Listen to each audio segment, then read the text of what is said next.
S, ತಮಿಳಲ್ಲಿ mention ಮಾಡಿರೋ ಹಾಗೆ Shivanna biggest cinema ಪ್ರಾಜೆಕ್ಟ್ಗೆ sign ಮಾಡಿದ್ದಾರೆ ವಿತ್ ಯೂಜ್ ಪ್ರೊಡಕ್ಷನ್ ಹೌಸ್ ಜೊತೆಗೆ ದೊಡ್ಡ ಡೈರೆಕ್ಟರ್ ಜೊತೆ. ಅದು ಯಾವ ಸಿನಿಮಾ ಅಂತ ನಾನು ನಿಮಗೆ ಈ ವಿಡಿಯೋದಲ್ಲಿ ತಿಳಿಸ್ಕೊಡ್ತೀನಿ. ಅದಕ್ಕೂ ಮುಂಚೆ ಇನ್ನು ಮುಂದೆ ನನ್ನ ಚಾನಲಲ್ಲಿ ಅಪ್ಲೋಡ್ ಆಗೋ ಪ್ರತಿಯೊಂದು ವಿಡಿಯೋದಲ್ಲಿ ಒಂದು ಮಸ್ಟ್ ವಾಚ್ ಮೂವಿನ ಸಜೆಸ್ಟ್ ಮಾಡ್ತೀನಿ. ಅದು ನನ್ನ ಸಬ್ಸ್ಕ್ರೈಬರ್ಸ್ ಮತ್ತೆ ನ್ಯೂ ಆಡಿಯನ್ಸ್ಗೆ. ಸೊ ಹೊಸದಾಗಿ ಯಾರೆಲ್ಲ ನೋಡ್ತೀರಾ ಸಬ್ಸ್ಕ್ರೈಬ್ ಮಾಡ್ಕೊಂಬಿಡಿ. ಒಳ್ಳೊಳ್ಳೆ ಸಿನಿಮಾಗಳನ್ನ ಸಜೆಸ್ಟ್ ಮಾಡ್ತೀನಿ, ಮಿಸ್ ಮಾಡ್ಕೊಂಬಿಡಿ. ಸೊ ಇವತ್ತು ನಾನು ಸಜೆಸ್ಟ್ ಮಾಡ್ತಿರೋ ಮೂವಿಗಳಲ್ಲಿ ಹಾರರ್ ಮೂವಿ ಇದೆ ಅಂತಾನೆ ಹೇಳ್ಬೋದು. ಅದರ ಟೈಟಲ್ ಬಂದ್ಬಿಟ್ಟು ಭೂತ ಕಾಲಂ. ಈ ಸಿನಿಮಾ 5 ಭಾಷೆಗಳಲ್ಲಿ ನೋಡೋಕೆ ಸಿಗುತ್ತೆ ಅಂತಾನೆ ಹೇಳ್ಬೋದು. ಯಾವ್ದೆಲ್ಲ ಪ್ಲಾಟ್ಫಾರ್ಮ್ ಅಲ್ಲಿ ಅವೈಲೇಬಲ್ ಇದೆ ಅನ್ನೋದನ್ನ ನಾನು ಕಮೆಂಟ್ ಸೆಕ್ಷನ್ ಅಲ್ಲಿ ಪಿನ್ ಮಾಡಿರ್ತೀನಿ, ಹೋಗಿ ಚೆಕ್ಔಟ್ ಮಾಡಿ. ಮೂವಿ ಹೇಗಿದೆ ಅಂದ್ರೆ, ಬೇರೆ ಹಾರರ್ ಮೂವಿಗಳಲ್ಲಿ ವೇಷ ಹಾಕಿ ತೋರಿಸ್ತಾರೆ, ದೆವ್ವನೆಲ್ಲ ಅನಿಮೇಷನ್ ಅಲ್ಲಿ ತೋರಿಸ್ತಾರೆ. ಈ ಸಿನಿಮಾದಲ್ಲಿ ಹೆಂಗಿದೆ ಅಂದ್ರೆ, ನೀವೇ ಭೂತ ಇರೋ ಮನೆಗೆ ಹೋಗಿ ಕ್ಯಾಮ್ರಾ ಫಿಕ್ಸ್ ಮಾಡ್ಬಿಟ್ಟು ನಿಮ್ಮ ಮನೆಗೆ ಹೋಗಿ ಕೂತ್ಕೊಂಡು ದೆವ್ವ ಎಲ್ಲಿಂದ ಬರುತ್ತೆ ಹೆಂಗ್ ಬರುತ್ತೆ ಅನ್ನೋದನ್ನ ನೋಡೋ ತರ ನ್ಯಾಚುರಲ್ ಫೀಲ್ ಕೊಡುತ್ತೆ. ಹೆವಿ ಆರಿಫಿಕ್ ಆಗಿರುತ್ತೆ, ಸಖತ್ ಭಯ ಕೂಡ ಪಡಿಸುತ್ತೆ. ಸಖತ್ತಾಗಿದೆ ಫಿಲಮು. ಡ್ಯೂರೇಷನ್ ಕಡಿಮೆ ಇದೆ, 1 hour 45 ನಿಮಿಷನೂ ಇದೆ ಅಷ್ಟೇ. ಮಿಸ್ ಮಾಡ್ಕೊಂಬಿಡಿ, ಮಸ್ಟ್ ವಾಚ್ ಮೂವಿ. ಎಸ್, ಇವಾಗ ಮೇನ್ ಅಪ್ಡೇಟ್ಗೆ ಬಂದ್ಬಿಡೋಣ. ಅದು ನಮ್ಮ ಶಿವಣ್ಣ.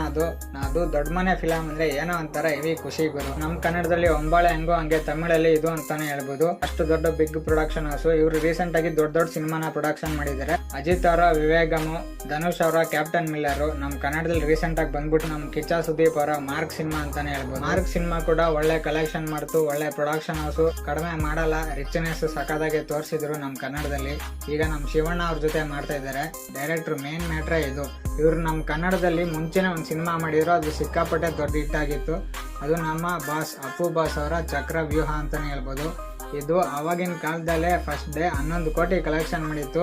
ಅದು ಪೇಪರಲ್ಲಿ ಬಂದಿರೋ ಆರ್ಟಿಕಲ್ ನನಗೆ ಇನ್ನೂ ಜ್ಞಾಪಕ ಇದೆ. ಸಿನಿಮಾದ ಡೈರೆಕ್ಟರ್ ಬಂದ್ಬಿಟ್ಟು ಎಂ ಶರವಣನ್. ಇವರು ಚಕ್ರವ್ಯೂಹ ಸಿನಿಮಾ ಮಾಡಿದ್ರು ನಮ್ಮ ಅಪ್ಪು ಬಾಸ್ಗೆ. ತುಂಬಾ ಚೆನ್ನಾಗಿತ್ತು ಅದು. ಅಂದ್ರೆ ಇವ್ರ ಸಿನಿಮಾಗಳಲ್ಲಿ ಆಕ್ಷನ್ ಜೊತೆ ಒಂದು ಮೆಸೇಜ್ ಕೂಡ ಇರುತ್ತೆ, ಹಾಗೆ ಸ್ಟೋರಿ ಸ್ಟ್ರೆಂತ್ ಕೂಡ ಹಂಗೆ ಇರುತ್ತೆ.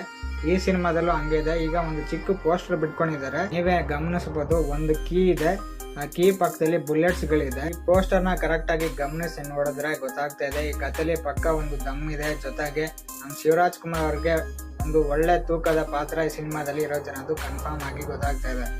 ಸೊ ಇದಾಗಿತ್ತು ಶಿವರಾಜ್ ಕುಮಾರ್ ಅವರ ಹೊಸ ಮೂವಿ ಅನೌನ್ಸ್ಮೆಂಟ್ ನ ಅಪ್ಡೇಟ್. ಈ ವಿಡಿಯೋ ಇಷ್ಟಾಗಿದ್ರೆ ಲೈಕ್ ಮಾಡಿ, ಸಬ್ಸ್ಕ್ರೈಬ್ ಮಾಡ್ಕೊಳ್ಳಿ. And press the bell icon to get all notifications. Thank you.